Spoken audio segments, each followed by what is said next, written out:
Welcome to the Lair Secrets podcast, the podcast about gaming and being a geek by two 40-something geek dads. I'm Ken Newquist, and I survived Philmont. That's it. Summer's done. And I'm David Moore. I've traveled to a castle in Ohio, moderated a death race on a track in the Lair, and started on my quest to sail the seven seas. But we'll actually talk about that in a future episode. This episode, we're going to talk, Ken and I are going to talk because he's been, as you all been listening, training to hike Philmont for a year and a half now. Probably would have only been maybe a half a year, if not for COVID. Yes. If not for COVID, yeah, it would have only been more like half a year. So time well spent, but yeah. So remind us where Philmont is and what prompted the whole trip. Okay, cool. So go back to the Wayback Machine. So Philmont is it's Philmont Scout Ranch. It is a functioning ranch and high adventure camp in Cimmeron, New Mexico, which is in northern New Mexico, not too far from Colorado and Colorado Springs. I think it's like a couple hours south of Colorado Springs, a couple hours north of Santa Fe. Actually, the Santa Fe Trail, which was very famous once upon a time, passes right past Cimmeron. Cool. And so what did we do there? So we spent 12 days backpacking in the wilderness, like not like haha wilderness. Like this is real true wilderness, not like when we were practicing and getting ready for this, it was New Jersey. And we were in the wilderness and we were up on a ridge line and we could overlook, the Delaware River and what have you, but you could still hear the traffic in New Jersey. Right. Here, you are truly honest to God remote. Like if you mess up, you're in trouble. You're that kind of remote. Like 20 miles away from anything, at least. Yeah. So it was 12 days of pretty intense backpacking. And the reason why we did it, so my son and I are in a scout troop, and we have a number of boys who have been trying to go to Philmont for a number of years. So I think 4 years ago they started on this quest. I think it was 4. So the first time they wanted to go, there was this massive forest fire at Philmont, and it closed down the whole ranch. And as a result, the crew could. The next year, they actually did a high adventure thing where they, of their own design, where they just hiked a bunch of high peaks up in the Adirondacks out in state. Next year, we were going to go to Philmont and the COVID hit. Pandemic shuts us down. We can't go. And so finally in 2020, actually make it. So maybe it was 3 years. But in any case, we finally actually got there. And so the trek was kind of interesting. So we flew out from Newark Airport. We landed in Denver. And we drove to Colorado Springs. And we spent 2 days in Colorado because we're a bunch of flatlanders from the East Coast. Right. And when you arrive, it's the Mile High City when you get into Denver, right? So I think it's about 6,000 feet. And the idea is you spend the first 2 days in Denver, in the Colorado, just getting acclimated to the altitude to help with the altitude. Yep. So we went to Pikes Peak, which is just over 14,000 feet. And let me tell you, have you been to Pikes Peak? I have not. I've been to other peaks or near other peaks, but not Pikes Peak. It's there's apparently 2 Pikes Peaks. There's like another one. Like it might actually, I think it might be in Ohio. I have to remember exactly what. It's not like the Twin Peaks of Kilimanjaro from Monty Python sketch. I don't remember that one. Okay. But in any case, like it was the Pike, the guy who it's named for, I guess he found this first thing out in the Midwest, and then he found a real mountain out in the Colorado. Not to disparage the Midwest, I'm just saying, I think we can all admit that there's probably no 14,000 feet tall mountains. There might have been, but the glaciers took care of that. This is true. Just knocked them right down to size. So we went to Pikes Peak. That was tough, right? So you get to the top, and you can feel the elevation change at that point. When you get to the top, you've got something like, I don't remember the exact number, but it's like 20% of the oxygen you're used to breathing at normal elevation, right? And so all the kids and I, like everybody was like, just like, you get up there and you're a little bit short of breath. The kids are running up and down the stairs and they're like, wow, we're out of breath. So you could feel it as soon as you got up. So that was a good way of kind of acclimating to it. We went to the Garden of the Gods, which is in Colorado Springs, and it's basically this sedimentary sandstone layer from when the ocean, the great inland sea, covered the central United States back in the days of the dinosaurs, right? And all of that sediment got laid down, and then when the think they call them the ancestral Rockies. The Rockies that predate the current Rockies rose up. They smashed that sediment and threw it up into the air, basically. Like it tilted it on its side, so it's perpendicular to the ground.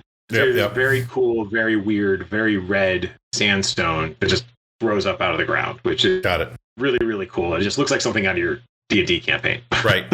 Or Star Trek.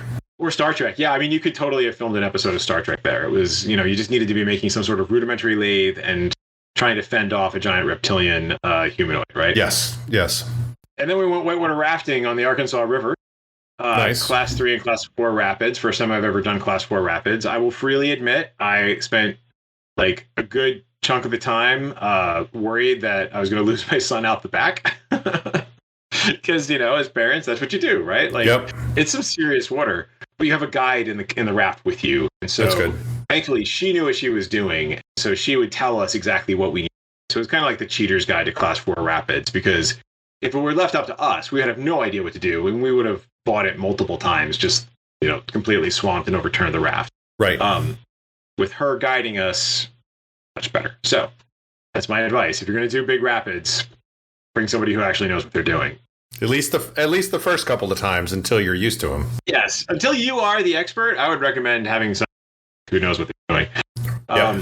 And so finally we get to Philmont, and so base camp is at 6,430 feet. So we've been slowly gaining altitude over these first 2 days. We spend about a full day in base camp, and that's where they, we get all of our. We came with all of our gear, so we came with all of our backpacks and boots and what have you. But we had to get our food. They did some basic training in terms of how to deal with lightning, which would prove to be very important. Other things, how to deal with wildlife in Philmont. Stay tuned for lightning strikes. Stay tuned for lightning strikes. That's super duper fun. Is with the setting up of the base camp, was that day 2 of your getting acclimated, or was this after the 2 days? That was, I think it was on technically day 3. Let me check. I have a handy little notebook. Oh, nice. So you went to Pikes Peak day 1, and then Colorado River day 2, and then base camp day 3. Day 3 we did. We left Colorado Springs for Philmont. So day 1 was like Garden of the Gods, and I think Garden of the Gods, and we stayed at Great Wolf Lodge, which was cool. Headed into a water park. Kids had a lot of fun. And then the next day, I think we did Pikes Peak in the morning, and then whitewater rafting in the afternoon. And so then finally on day 3, we actually made, and that's where they start telling us about like how to do navigation, and we stayed there basically for the night. And then the next day, we met our ranger. That first day, we were actually in Philmont River. And our ranger's the guy who goes out with you to make sure that you actually know what you're doing and aren't to be too stupid out there. Right. Or say this correctly, not stupid at all. Yeah. And train us on additional wilderness skills that we might need. Yeah. I mean, like when I was in high school, we hiked the Halambu Trail in Nepal, and we were a bunch of junior, senior high school students and our principal as a chaperone, but we had a professional guide who'd hiked all over the world. He was native to Nepal, but we could not have done anything that we did without him. So, I going to some place and just deciding I'm going to just hike it seems a little crazy if without a guide to me. Unless that's what you do on the regular. So right. So we trained a lot, and we knew a lot. But there was some additional navigational stuff that we reviewed in terms of, in particular, using UTM. UTM is a system of getting really detailed maps. So you can use a kind of traditional map with a bearing and use your compass to orient yourself. UTM is a grid code where you can find a marker and it gives you a set of coordinates, and the map itself is in 1 kilometer squares. And so nice. That's really granular. And so even a square kilometer is still actually kind of big. It is. Especially when there's like an inconvenient hill and or in the way. But it gives you an approximate idea of where you are. So if you need to radio into base camp and say, hey, we're having problems, they will have a better chance of finding you. We also covered bear bagging. So there are a number of indigenous animals out there. They have the biggest of which and the most notable of which are mountain lions, of which there are many, and bears, of which there are also many. And these critters, Philmont was closed last year because of COVID, and as a result, all the animals, dude, no humans, let's party. Let's move back in. They thought we're just moving in. They moved out. So they were a little more interested in human places, I should say. I don't know that they were ever actually interested in us. I didn't actually get to see them. I talked with other crew people from other crews who saw mountain lions stalking deer, which is pretty exciting. But generally speaking, they stay away from it. So, but in any case, when you have these animals and they are food, and so you have to do what's called a bear bag.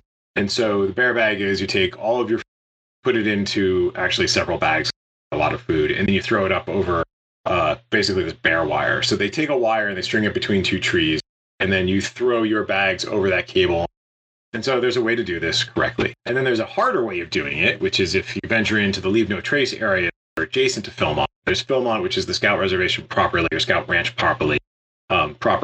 And then all around it are like either large stretches of land that were ranches that have been preserved, or national forest. And so they have agreements to be able to take treks into those areas, but it's all leave no trace.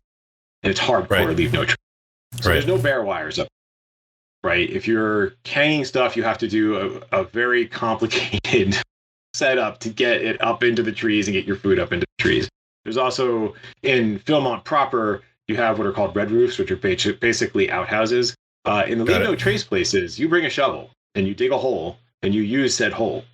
And then you fill back in afterward. And then you fill in afterward. Yep. Yes. So that was, the ranger trained us on all of this, made sure we were reading the maps correctly, making sure that because it's a scout-led thing.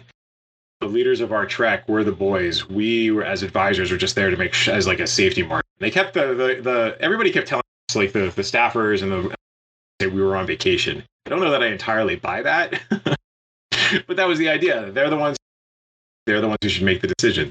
And so the ranger was there to help them out. And then after about 2 days, the ranger left and we were on our own. Gotcha. To go out and hike 69 miles in Philmont. Spoiler, it's actually way more than 69 miles because there's a lot of side quests. Got it. And there's just a lot of random walking around. So you might be on the trail 5 miles one day, but there might be another 4 miles of just random walking. The trek works is that you have a predetermined course that you're following. But there's no trail markers, right? So when we go hiking on the Appalachian Trail in New Jersey, there's white places that tell you what trail you're on. No such thing in Philmont. Now there are roads and there are trails, and those trails are noted on the map. But it's entirely possible to get lost, and you can also choose to bushwhack in some places. So which is just kind of like, hey, I want to get from here to there. I'm going to go in a straight line. But you want to be sensitive to the environment and not destroy stuff. So be cautious. So the goal is you hike from location to location. So there are what are called staff camps, where when you come into there, you have program. So we did ropes course, we did rock climbing, we did a couple of other, we did astronomy. And so those are actually staffed by staff. Staff by staff. Might be a little redundantly redundant, but whatever, you get my idea. There's people who are there in those camps all the time. And in some of those camps, you resupply, you get more food. So I believe we started off, we were carrying 5 or 6 days worth of food. And then we got to our first resupply and got more food. That is a lot of food. That's and a lot really of food heavy to keep carrying. I mean, did they give you do 5 to 6 days, and so that just in case you got lost and needed the extra days? Or no, that was the food. That was where we were expected to resupply. Was in 6 days after we started. Oh, it was just about just at the halfway point, and so you were expected to carry that much food. Okay, I misunderstood. Got it. On the plus side, it starts off the first couple of days, the way that the itinerary works out, you're doing less mileage. So you might do, our first day was 3 miles, the second day was 5 miles, and then it kind of went up from there. Whereas when you get in the latter part of the trek, there was one day that was 11 miles, which is pretty hard. And so you're hiking from camp to camp, and so there's those staff camps, but then there's also just trail camps where there's no amenities or there's no staff, there's no opportunity to resupply. There might not even be any water. So you had to know where you could get water because you might have to carry it into camp with you. Yeah. And so you're just kind of marking your progress going from place to place. And, although we are in the backcountry and we are truly, away from everything else, in certain areas you're still going to run into other people. And more importantly, like, base camp knows where you are. They know what your itinerary is, and they know when you're supposed to reach a staff camp. So if you don't make it to a staff camp because you got lost, they're going to try and find you. Yeah. And the thing that I found fascinating from a technology standpoint is that it's all based on radio, right? Like, there's no internet out there. There's no cellular. The only time you could use cellular is if you're at the top of a ridge line. And so they've got, these a north radio, a south radio, and then base camp. And they've got repeaters, and all the communication going out with base camp is over these radios, which is just really just fascinating, right? So if you need to call into the infirmary to get some advice, you stop in a staff camp and they radio the infirmary, and they kind of like diagnose it over the air, right? That's cool. They make sure that the patient's information is shielded, but because they're not identifying particular people. But you hear about some great stories when you listen to that radio. So it was so you're hiking from camp to camp, and you're at elevation, and the elevation is steadily going up. We started off at like 6,400 feet. We ended at around 10,500 feet. And I'm here to tell you, it kicks your butt. That is a lot. Like you said, 11 miles, and in my head, I'm like, well, you can walk a mile in about 20-ish minutes. And, so that's like 220 minutes. That's not too bad, but that's if you're just flat on a sidewalk or a road and you're not in any of that and you're going up, at least for the first half of it. Yeah. And so so my son and I actually had to come off the trail. He had a medical issue that took him off the trail for a day or two. And then we went back on afterwards. So I missed that particular part of the trek, but I talked to my friends afterwards. So that 11-mile day was 11 miles with elevation gain of 2,000 feet. That's pretty huge. Yeah. Yes. Yeah. And that was about in the middle, and that was in what's called the Valle. It's in the northern part of the whole area that you can go camping in, and it's leave no trace. It was hard. And people's feet were kind of beat up at that point. Lots of blisters, lots of hot spots, right? And so that was truly a trudge from what I understand. And so it's tough. And so it's good that we trained, but the challenge is coming from here. I think you would have the same problem. You're at a low elevation, going to high elevation, and altitude sickness is really a problem. For some people, it's more of a problem than others. I was okay. I just kind of had headaches and needed to drink a lot. My son had a harder time with it. But, and I think by and by our crew did pretty well as far as altitude sickness, but just having talked with some of the people in the staff camps, there's people who come off. Like, there was one scout who went out from a different trek. He was out there for one day and he just couldn't handle it. He had to come off because the altitude sickness was just killing him. I mean, not literally killing him, but everything. Yeah. Well, I mean, it can be pretty darn serious from what I understand. Yes. And from what I remember, like, we started out Malaysia, which is just about sea level, and then went to Nepal, which is, pretty darn high up there, about equivalent to what you were dealing with in terms of ranges, like 6,000 to 14,000. And it was, luckily none of us had any altitude sickness, but like, we talked about it, like, and were informed about it. Like, if you start exhibiting certain symptoms or et cetera, like, they were ready to, have us taken back, sort of thing. But it's one of those things that you can't predict. Like, you can be super, super, super great. No worries at all about, super fit, everything, and just get laid low by altitude sickness. Whereas someone who, sits and programs at a computer all day, like me, like, might be just fine altitude sickness wise. Totally fine. Yeah. Now my feet would be sore as heck, because I wouldn't have been training, but But you'd be able to rock the altitude with no problem. So yeah, but like, it's not random, but you there's nothing to really predict ahead of time. Prepare for it. Yeah. Prepare for it. It's just it's a thing, and you have to deal with it when you get there. So for me, it was Advil and water. and that was enough to get me through it. And so it's tough though. It can make you nauseous. It can make you dizzy. For me, I think the biggest thing was that first day when we only went a couple of miles. We had to climb this ridge line, and it's like you just can't catch your breath. Right. You're breathing hard. You have to be careful not to hyperventilate because your instinct is, well, I need to be breathing deeper. Well, you can't breathe any deeper. Like there's just not enough oxygen. Your body's just not absorbing enough oxygen, right? So you kind of have to slow down, catch your breath, and then keep on going. Mm-hmm. So I have to say it was beautiful. It was fantastic. The views out there are tremendous. People who haven't never been out in the Western United States, it's a special kind of thing because you can see for dozens, if not hundreds of miles. You know, you see these mountains and you're like, you don't realize just how far away they are, right? And here, at least in Pennsylvania and in New Jersey as well, there's just rolling hills that block the horizon. You're down in these little valleys and you don't see that far. Right. Whereas at Philmont, you're seeing like 100 miles easy, right? And they're like, damn, wow, that's impressive. So we could truly see the end of our trek, like 69 miles that way. Right. Yeah. That'd be pretty awesome. Yeah, we were always up and down and around, and so it was beautiful views, but there was never a clear shot to like, oh, that's where we came from, or that's where we're headed. It was always winding. But that sounds pretty amazing.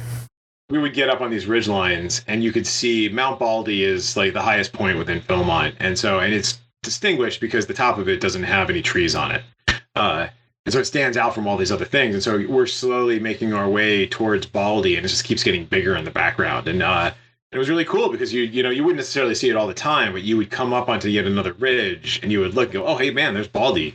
That's gotten a lot bigger. Wow, you feel the sense of accomplishment as you get closer to it. That's right? Awesome.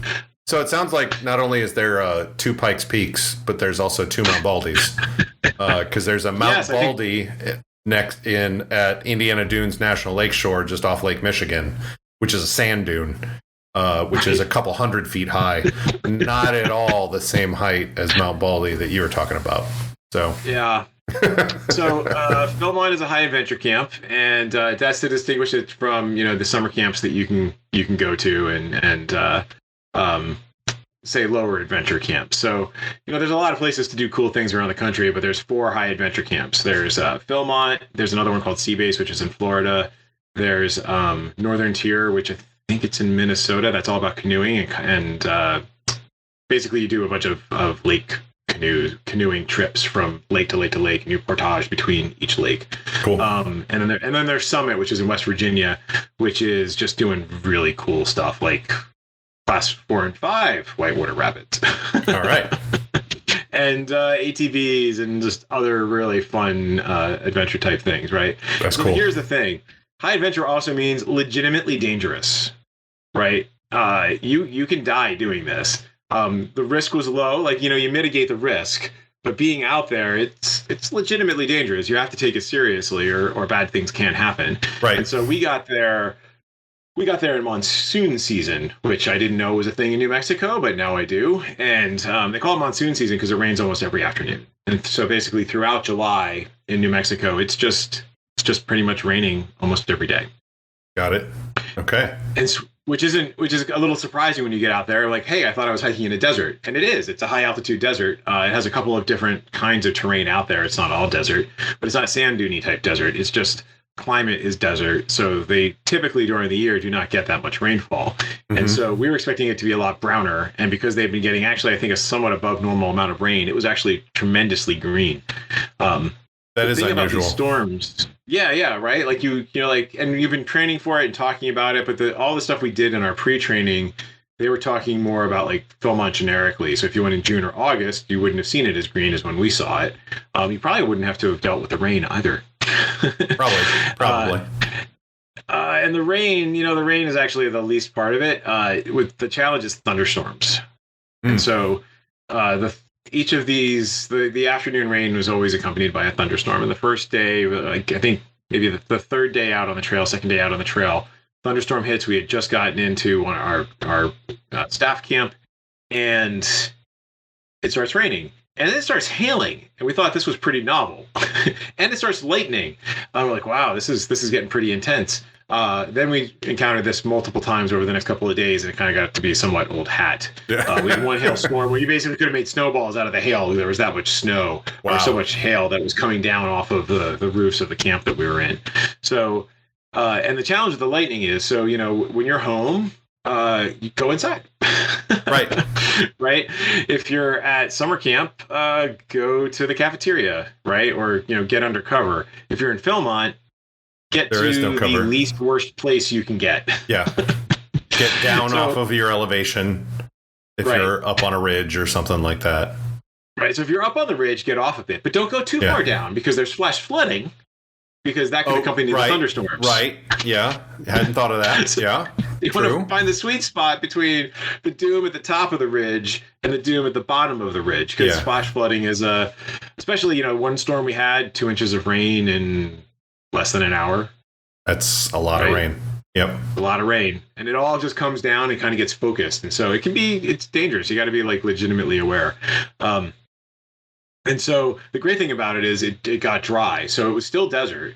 And so it would rain for an hour, and then it would stop. And then, okay, maybe my socks are wet. I'll just hang them off the back of my pack, and within a couple of hours, everything was dry. So it was not humid at all, is what you're saying. No. And I got to say, once we got back here and I went for my first run in the humidity after being in Philmont, I'm like, oh, bring the high altitude back. I'll take high altitude, low humidity over running through pea soup in Pennsylvania. That was our single biggest challenge was lightning. We got caught out once. We were bushwhacking from one camp to another. And we were going up this ridge line, and we weren't lost. We never got lost. We didn't quite know where we were. Right, so you can pull out the map and approximately from that where you are on said map. We knew which hex we were in or which square we were in. Right. But that only gets you so far, right? And what we were trying to hike into this canyon. And so we were looking for a place where two ridges came together, and there was a saddle, which is like a depression between the two ridge lines. And we were shooting for that saddle so we could come down into the canyon, and we just couldn't find it. And so I'll tell you, it got pretty tense, right? There was a lot of kind of arguing about what to do and what have you. And eventually this thunderstorm, just the lightning goes off overhead. You immediately hear the thunder. There's no counting because it was directly overhead. We're right there. Yep. Yes. Okay. So at that point, it was there's no time to discuss this in committee. We're getting off this ridge. So you had to crouch down in what's called lightning position. So you spread out. You make sure that, and any good D&D'er knows that you need to spread out so the area of effect spells don't get everybody, right? Right. So 20 feet between each person, so that if there is a lightning strike, you're less likely to take out everybody, because somebody's going to have to perform CPR. And then you wait. You basically get down to this crouching position, kind of like a squat, where your heels are touching to try and minimize the lightning damage. And we did that for 10, 15 minutes. And then as the storm kind of moved far enough away that we felt a little safer, we got off the ridgeline. But I mean, it's scary. I mean, just straight up scary. Yeah. It's like hunkering down for 10 to 15 minutes waiting, because you're not under any cover or anything like that. It's just basically you're under the thunderhead right there. Right. And there's random trees. But you don't want to be under the trees. Right. You don't want to be too close to each other, but there's only so much space you can spread out. That was probably the scariest part of the whole trip, was just waiting out that part of the storm and then just getting off the ridge. And then once we got off the ridge, the storm had kind of blown itself out. It just kept going off to the side, and then it was just light rain, and it wasn't a big deal. But the flip side of that is, before we got to Philmont, for the week before, they had 6 days of steady rain. Just 6 days of rain. And so what was happening is, although as the desert, it gets cold in the desert. And so, it was 40 degrees in the higher elevations at night. And so people's clothes were getting wet. Their backup clothes were getting wet. Their sleeping bag was getting wet. And so they were developing hypothermia. So they had to take them off the mountain. So again, legitimately hard, legitimately dangerous. Yeah. I mean, it's what, 62 degrees is like you can start getting hypothermia at that level, or somewhere around there. Sounds about right. I'm forgetting my wilderness first aid at this point, but yes, yeah. I mean, once you start losing your body heat, and you can't get warm, it's a problem. So the staff at Philmont were actually like running out blankets. They were taking people off the mountain because they were just getting too cold. It was, I knew all of this going in, but it's one thing to know a thing going in. It's another thing to experience it to actually get there. It was really good that we spent the last year training, because I think that helped tremendously, because although it doesn't help with the altitude, when you've got 55 pounds on your back because you're carrying all this freaking food, you really needed to train for it. As I've said before, one does not simply walk to Philmont or walk into Philmont. So some of the stuff that we did that was pretty fun, the kind of the highlights that stand out, astronomy at a place called Ring Place, which this was an old ranch in one of the areas that had been conserved. And so it was beautiful. Like, we get into camp and there's the obligatory thunderstorm. It blows itself out. We set up our camp and then go and talk with the staff. They had telescopes out. Nice. The Milky Way is this beautiful band of white going across the sky, right? There were people who had never seen the Milky Way before. You're trying to explain to them, well, you're looking at the spiral arm of our galaxy. They're like, no, really, what is it? No, it's a part of our galaxy. Arm of our galaxy. Yeah. I've never seen it really well. I've always been in some place that had too much light pollution to really have everything stand out.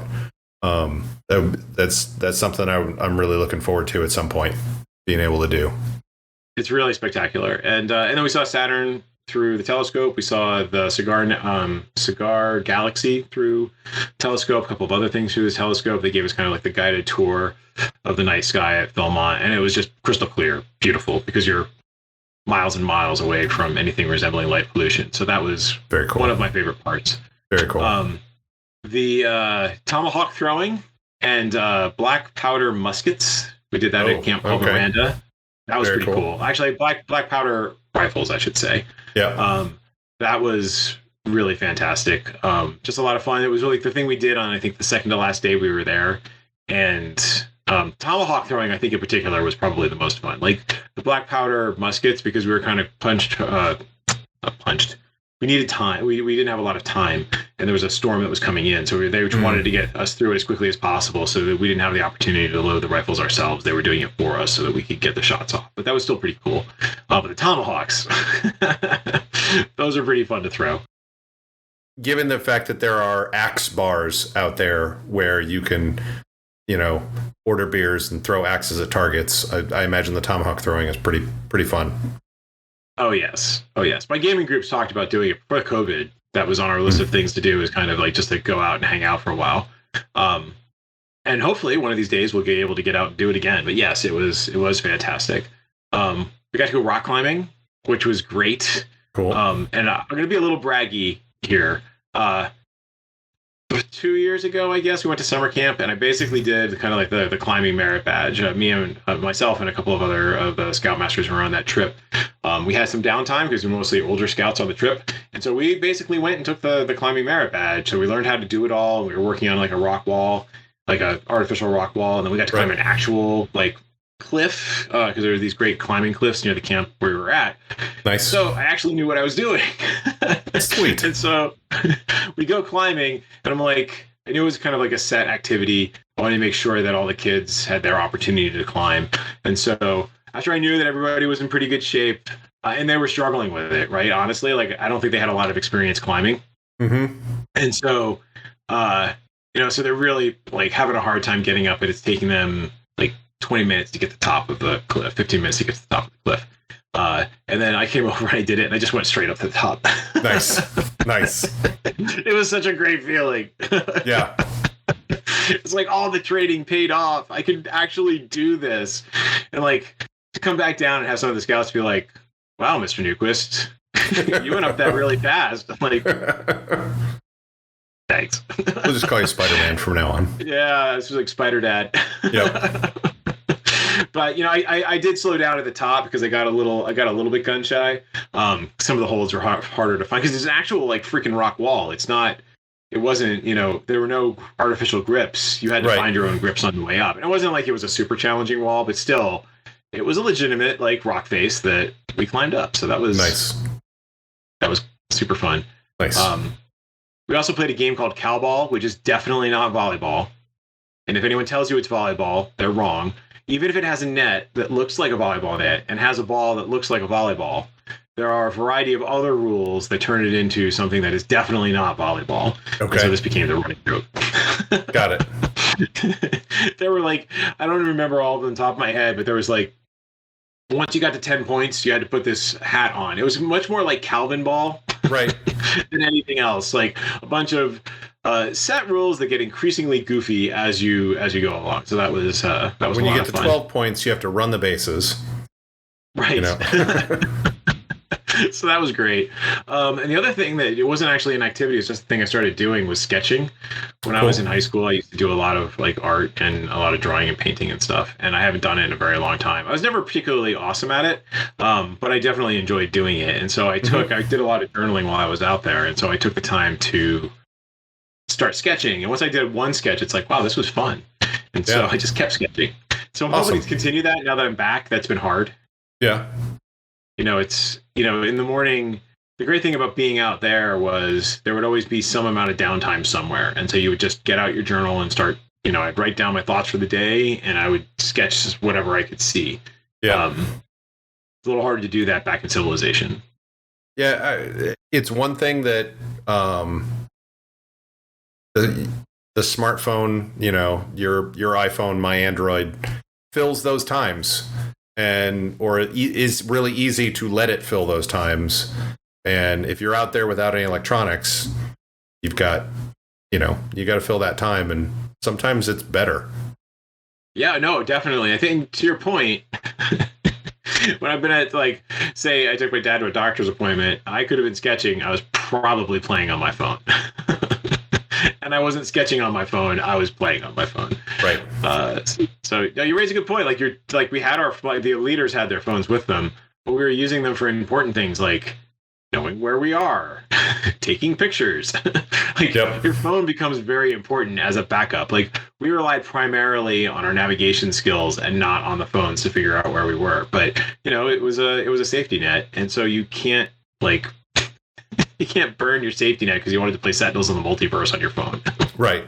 That's a good, interesting question is, does the GPS in the phone actually work with no signal out there? Yeah, because GPS in your phone is not a function of cellular. Right. It's a function of actually communicating with the satellite. So did you download, did you say, hey, I'm going to be I know that if I'm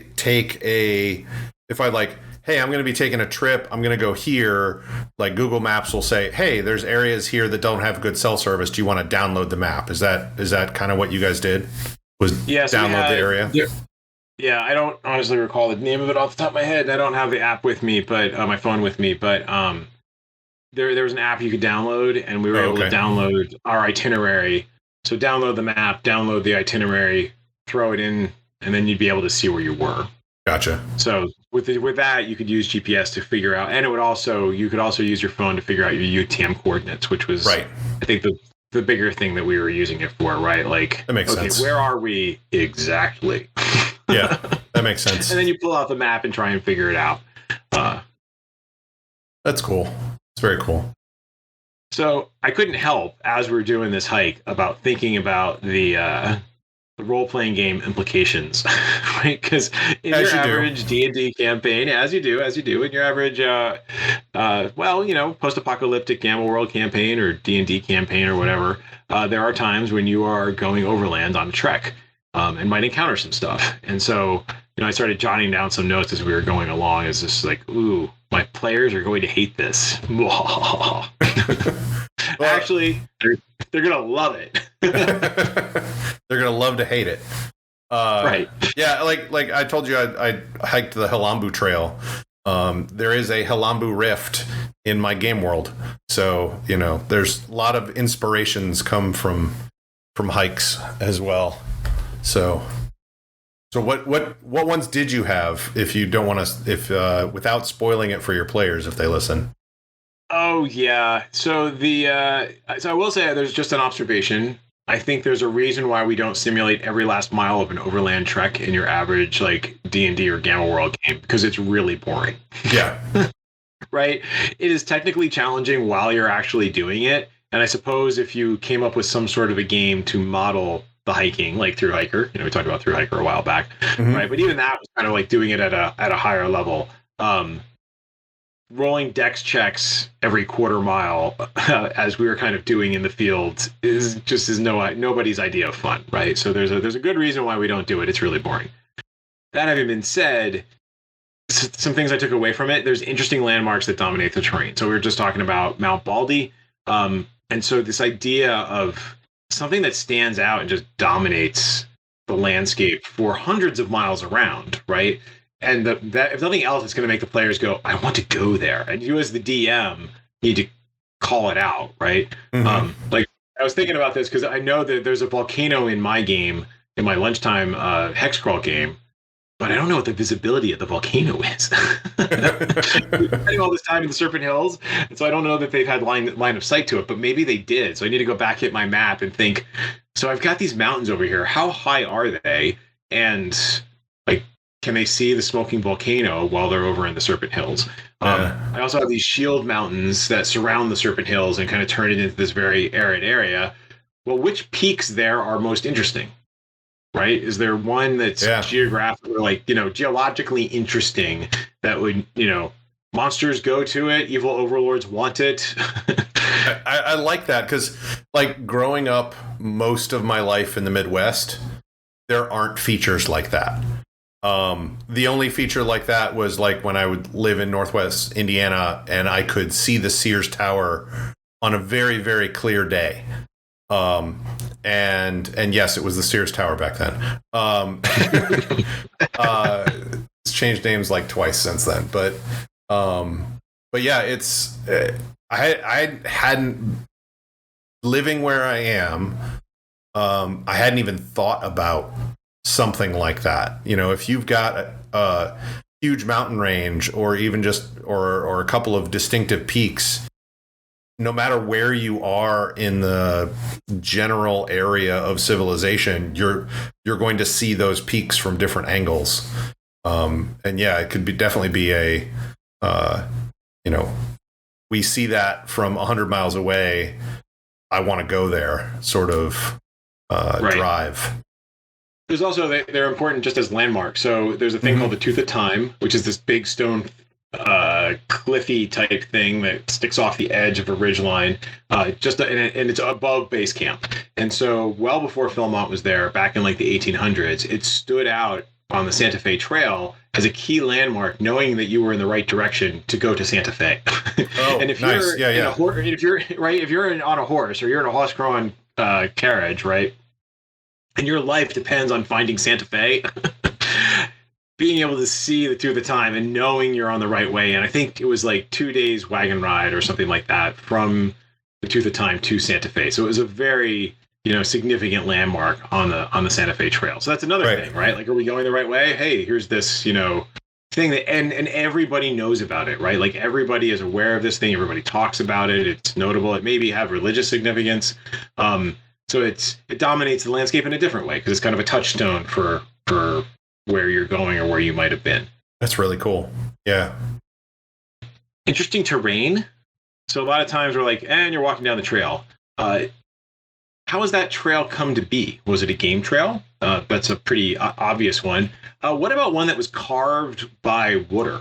Right. So part of our trek was we were basically hiking along a riverbed.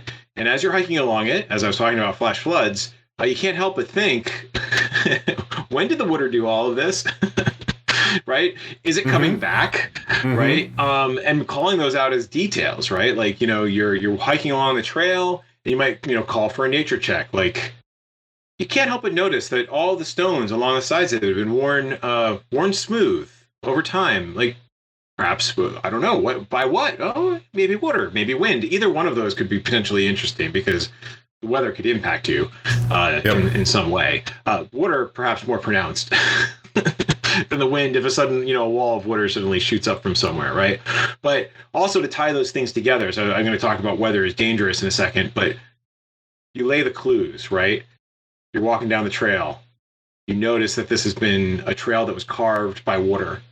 There's a thunderstorm getting pretty bad, right? Hour later, the consequences of that thunderstorm hit.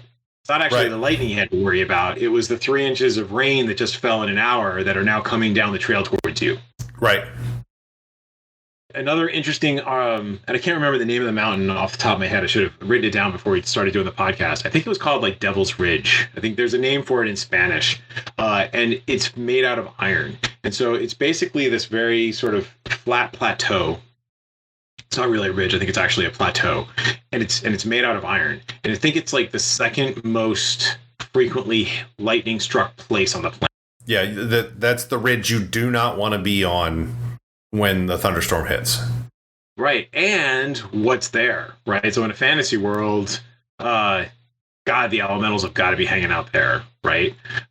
Maybe why is it hit so like the fact that it's being hit so frequently, and because it's like so seeded with iron, it's become a weak point in the between our reality and the elemental plane of air, or one of the para-elemental planes, right? Like stuff's coming through there, and it's not going to stop coming through there because it wasn't a portal somebody opened. It's a natural weak spot in reality, right? Yeah. So I couldn't help but think of that when people were telling me about it. Like, there's got to be something like that in my campaign somewhere, right? There is now. Unusual rock formations. We were talking about earlier about the Garden of the Gods. That's just cool, right? And if we think it's cool, other civilizations would have thought it was cool, right? So it could be a holy place, it could be a meeting place, it could be a town, right? Like, think about the geography, think about how these kinds of rock formations could just become kind of, again, this kind of touch point for your campaign because everybody knows about them, right? We're going to the Garden of the Gods because that's the meeting place where we swap gear or what have you. There's also, if for folks who've been to Montana, or if you haven't been to Montana, like there are parts of Montana that look like gods just came along, lifted up the earth, tossed it into the air, and threw it back down again. And you can just see the sedimentary rock, and those rocks are hundreds of feet tall, like maybe thousands of feet tall. I mean, the scale is just amazing, right? Mm-hmm. So thinking about terrain and just going beyond your own area, right? Like I mostly hike in Delaware Water Gap and eastern Pennsylvania. And so a lot of my games tend to look a lot like eastern Pennsylvania, but you can draw a lot of inspiration from other places. And if you can't go there, then Google them. Yellowstone is perfect for this. Yep. Google Earth probably would be really good. Yes. To take a look at, because you can zoom pretty far in and have a pseudo 3D view. Yeah. And the cool thing about these areas is that then they have stories that are attached to them. Right. Yeah. So we talked about this in previous podcasts. I think in the editing, we may not actually have gotten to this in terms of what we've released so far. But, Mount St. Helens, right? Mm-hmm. Strange creatures, strange bat-like Sasquatch creatures flying around after the volcano exploded, right? You're combining folklore with terrain plus a catastrophic event, right? Like sounds like perfect fodder for a campaign to me.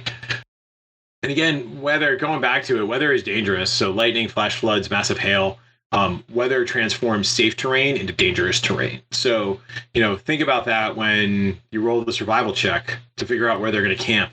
They got a 5, right? Uh-huh. And maybe the DC was like a 15. And so, it's not a great campsite. There's no water there. There's barely any cover. But what happens when it rains? What happens when it snows? Right? Like, how is this campsite suddenly manifestly worse because the weather got involved? And the great thing is, like in the Dungeon Master's Guide and in other rule books, right, there are rules for weather. You can use them. Yep. Everybody's like, what do you mean? Because I think a lot of times in campaigns, I think either as DMs, like weather complicates things, and so you kind of skip past that part, or you just don't even think about it, right? Yeah. Like it's sunny or overcast all the time. Right. No rain, no wind. Snow never happens, in most campaigns. I think some of my most memorable games in my campaigns have been when I introduced a blizzard, right? And they got caught out in it. I mean, if you think about like the Fellowship of the Ring, right? Mhm. They can't go over the mountains because a massive snowstorm is stopping them, right? So weather in part forces them to go under the mountain, and we all know what they found there. Right. So don't forget about weather. There are seasons. Seasons are important, and regions may have their own seasons that people don't know about. So, monsoon season in New Mexico, a lot of rain in the afternoons in July. In your adventuring career, the first couple of months you were there, you're new to the area, you don't know about this. And then July happens and everyone's like, oh yeah, it's monsoon season. And you're like, what the hell is monsoon season? They have in New Hampshire, and in New England, they have black fly season, right? Where the black flies are just thick and they're going to come get you. In New Hampshire, in particular, they have mud season, right? So you have winter, you have spring, and spring leads into, I don't know if mud leads into spring or spring leads into mud. I'll have to ask my sister, but there is just so much melted snow that just everything just goes to mud. And so we can imagine the complications that come about. Yeah, we call that February here. Like February, a little bit into March, it's just overcast, cold, and muddy. Right. And now imagine doing that in full plate. Yeah. Yeah, on unpaved roads. On unpaved roads. Yeah. So again, we're not necessarily trying to make, I don't think you're ever actually trying to make the players' lives horrible, right? But these things them interesting. They make them interesting, right? So I just did this in my campaign just on Monday. They're currently making their way up a river to get to the dense jungle to find the Black Lotus, which lurks deep within the jungle. And so they hit, it's a tropical rainforest, they hit the rain. And meanwhile, in the rain, while they're all gone below decks, they hear thumps against the sides of the boat that they're on. And suddenly they put two and two together and realize they're not hitting rocks, they're getting attacked by a hydra. So there's something underneath the boat that is pounding on it. Meanwhile, there's a couple characters are up on deck. They're making perception checks with disadvantage. There's something out there, but they can't quite make it out, right? And so there's this moment of like, wait a minute, what are we up against, right? And then suddenly the Hydra comes looming up out of the rain. And I think that makes for a very cinematic, like you see that, it's truly cinematic. You see this in movies. Yeah. Right? It's not as much fun if like you see the monster coming. Like this is the point of Jaws, right? Like you don't get to see the shark. You just get to see the evidence of the shark. Yep. So the same is true with weather. Weather can help you with that, right? Very cool. The last thing I would say is unexpected enemies. So we went into that region knowing there were mountain lions and knowing there were bears. There's also actually not been a bear or mountain lion attack in I don't think there's ever been a bear attack. The last mountain lion attack happened sometime I think in the late 1800s. And it was actually a fascinating story because there was a woman who lived on one of the ranches and she was out doing what you will. She gets attacked by a mountain lion. She's wearing a corset. The corset actually saves her life because the mountain lion isn't able to get through the corset when it attacks her. She whips out like her belt knife, kills the mountain lion with her belt knife, then drags the mountain lion back to camp. So that's an awesome NPC if I've ever heard of one. Like that's just fantastic. Yeah. That's pretty awesome. Trolls. We haven't had a troll attack since old Lily went out and like decapitated it with her kitchen knife. Yep. But there then are the unexpected enemies, otherwise known as mini bears. So out in Philmont, they have ground squirrels. I think they're like western golden ground squirrels or something like that. And these things are really aggressive in so much as they are utterly fearless. They will come into your camp and just eat your food. And so we didn't want any bears or mountain lions in our camp. We also didn't want any other critters, especially these things, because they're super, super just like, oh, hey, you've got food. And then they come up and they're like a foot away from you. And they're like, give us food. Hey, give us food, right? Mm-hmm. These things were so fearless that on the black powder rifle range, you could go and set up your own targets. Like, so I set up like my guidebook because I didn't need it anymore. and it was filled with like helpful facts about Philmont. Well, I already had the helpful facts, so I'm good. So everybody would line their things up, like somebody put their hat out there or what have you. And they had a mini bear named Fat Gus who would just come out onto the range and just walk amongst all the items that you'd put out there sniffing while people were shooting. Wow. Right, so there are bullets whizzing around this thing, and it doesn't care. There's a fine line between fearless and really stupid. Right. I think Fat Gus passed that line into the really stupid side. Yes, yeah. So it was, but in camp, these things were just coming into camp, and so you had to get your food up, you had to watch your food, you had to make sure they didn't get into your stuff. So from a D&D or role-playing game perspective, what can you sick on your players that they're not expecting, right? They're expecting the Wandering Warband, they're expecting mountain lions, they're expecting the random troll or the saber-toothed tiger, or hell, they're even expecting a dinosaur. But are they expecting swarms of mini bears to come and eat all their food? Yeah. Are they expecting chipmunks and squirrels to come in and be fearless and eat them out of house and home?